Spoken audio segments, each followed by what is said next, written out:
दोस्तों ये है काठमांडू, जो न सिर्फ नेपाल की राजधानी है बल्कि हिमालय की गोद में बसा एक ऐसा ऐतिहासिक शहर है जहां धर्म, संस्कृति, प्रकृति और आधुनिकता का अनोखा संगम देखने को मिलता है। काठमांडू सिर्फ एक शहर नहीं बल्कि नेपाल की राजनीतिक, आर्थिक, धार्मिक और सांस्कृतिक आत्मा है। ये शहर पहाड़ों से घिरी हुई एक ऐसी घाटी है जिसे काठमांडू घाटी के नाम से जाना जाता है। नेपाल की संसद, राष्ट्रपति भवन, सुप्रीम कोर्ट से लेकर देश की बड़ी यूनिवर्सिटीज और कॉर्पोरेट ऑफिस सब कुछ इसी शहर में मौजूद है। आज के इस वीडियो में आपको बताएंगे काठमांडू की पूरी कहानी, इसका इतिहास, भौगोलिक स्थिति, आबादी, प्रशासन, अर्थव्यवस्था और इस शहर की कनेक्टिविटी के बारे में। काठमांडू शहर का इतिहास बहुत ही पुराना है। ऐसा माना जाता है कि इस घाटी में इंसानी बसावट लगभग 2000 साल पहले शुरू हो गई थी। यहाँ कई पुरातात्विक खुदाइयों में लिचावी और मल्ल राजवंशों के प्रमाण मिले हैं, जो 3वीं से 18वीं सदी तक इस क्षेत्र में शासन कर रहे हैं। कहते हैं कि काठमांडू पहले एक विशाल झील थी, जिसे मंजूश्री नाम के एक संत ने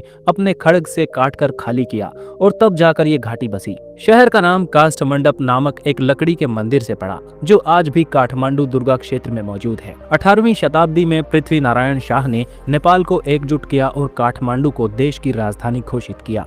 अब बात करते हैं इस शहर की भौगोलिक स्थिति की। काठमांडू शहर नेपाल के मध्य में मौजूद है और ये बागमती जिले का हिस्सा है। ये पूरा शहर एक घाटी के भीतर बसा है, जिसे 3 मुख्य शहर मिलकर बनाते हैं, काठमांडू, भक्तिपुर और पाटन। इस घाटी की औसत ऊंचाई 1400 मीटर यानी लगभग 4600 फीट है और इसे चारों तरफ से पहाड़ों ने घेर रखा है। काठमांडू शहर का कुल क्षेत्रफल 49.5 वर्ग किलोमीटर है। यहाँ की जलवायु एकदम हल्की ठंडी होती है, गर्मियों में 30 डिग्री से ऊपर नहीं जाती और सर्दियों में 1-2 डिग्री तक गिरती है। शहर के बीचों बीच बागमती नदी बहती है, जो धार्मिक और सांस्कृतिक दोनों दृष्टियों से बेहद महत्वपूर्ण है। जनसंख्या और प्रशासनिक ढांचे की बात की जाए तो 2011 के जनगणना के अनुसार काठमांडू म्युनिसिपैलिटी की आबादी 10 लाख से ज्यादा थी और आज ये अनुमानित तौर पर 15 लाख से ऊपर पहुंच चुकी है। शहर में बहुभाषीय, बहुधार्मिक और बहुजातीय लोग रहते हैं। मुख्य भाषा यहाँ की नेपाली है, लेकिन नेवार, मैथिली, भोजपुरी, हिंदी और अंग्रेजी भी यहाँ पर खूब मात्रा में बोली जाती है। यहाँ हिंदू धर्म के बाद बौद्ध धर्म का गहरा प्रभाव है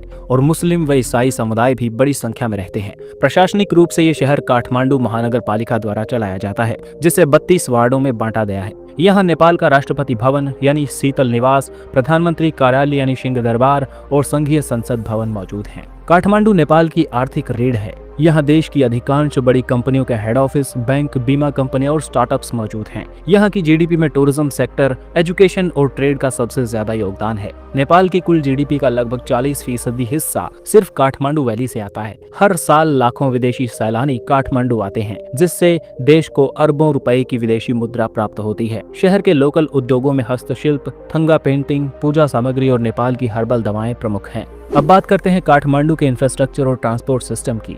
शहर में सड़क नेटवर्क का विस्तार तो हुआ, लेकिन ट्रैफिक एक बड़ी चुनौती है। त्रिभुवन अंतर्राष्ट्रीय हवाई अड्डा यानी TIA शहर के केंद्र से सिर्फ 6 किलोमीटर दूर है, जो नेपाल का सबसे व्यस्त एयरपोर्ट है। यहाँ से भारत, चीन, दुबई, मलेशिया और सिंगापुर के लिए डायरेक्ट फ्लाइट्स उपलब्ध हैं। शहर के भीतर पब्लिक ट्रांसपोर्ट में बस, टेम्पो और प्राइवेट कैब्स का खूब इस्तेमाल होता है। हाल के वर्षों में इलेक्ट्रिक वाहनों को भी बढ़ावा दिया गया है। नेपाल सरकार काठमांडू मेट्रो रेल प्रोजेक्ट पर भी विचार कर रही है। काठमांडू को सांस्कृतिक राजधानी कहा जाए तो गलत नहीं होगा। यहाँ हर कोने में मंदिर, स्तूप और मठ दिखाई देते हैं। यहाँ के प्रमुख मंदिरों में पशुपतिनाथ मंदिर, जो हिंदुओं के लिए सबसे बड़ा पवित्र मंदिरों में से एक है, स्वयंभूनाथ मंकी टेम्पल बौद्ध और हिंदू दोनों के लिए पूजनीय है। इसके अलावा बौद्धनाथ स्तूप, जो यूनेस्को वर्ल्ड हेरिटेज साइट का हिस्सा है, और दरबार स्क्वायर, जहाँ राजा महाराजा रहा करते थे, ठमेल ट्रेवलर्स के लिए शॉपिंग, फूड और मस्ती का केंद्र है।